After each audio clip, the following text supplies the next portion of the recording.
It was a mix of guilty verdicts for the 9 people on trial for an ambush attack on an immigration facility in Johnson County. Good evening. I'm Clarice Tinsley. 8 of the 9 defendants were found guilty on charges related to terrorism. Only one, the accused ringleader, Benjamin Song, was convicted of attempted murder. The verdict comes after 12 days of testimony and more than 15 hours of jury deliberations. Fox 4's Amelia Jones has more on the verdict. Good evening, Amelia. Good evening to you, Clarice. As you mentioned, the jury deliberated for more than 15 hours before returning that verdict. This case is the first U.S. government Antifa-related prosecution. Federal prosecutors did not speak to reporters after the verdict, but some defense attorneys did. They were disappointed in the outcome and criticized the government's approach to the case. After 12 days of testimony and more than 15 hours of jury deliberations, the 9 defendants on trial for the Prairieland ICE Detention Center attack learned their fate. The jury was tasked to consider 12 charges. The most serious were providing support for terrorism and attempted murder. 8 of the 9 defendants on trial were found guilty on the support for terrorism charges. Only one defendant, Benjamin Song, the one who shot a police officer, was convicted of attempted murder. My heart breaks for all of them, really. The case stems from an incident on July 4th, 2025.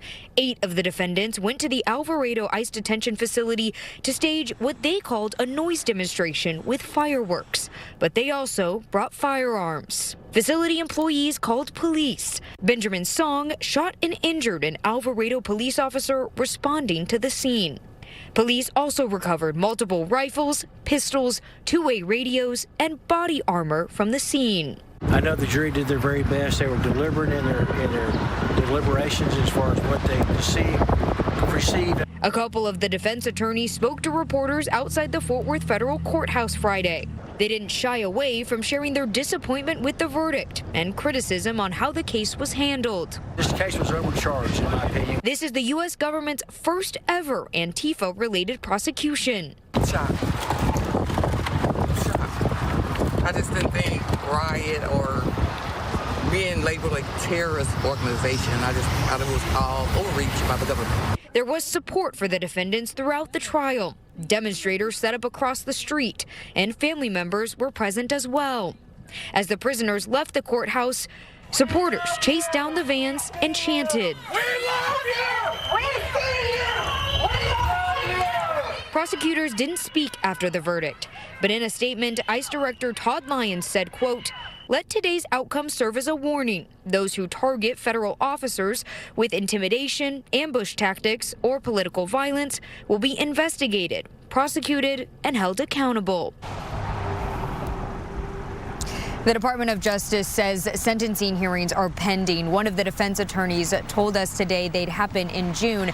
Benjamin Song faces 20 years to life in prison. 7 of the defendants face a sentence ranging from 10 to 60 years.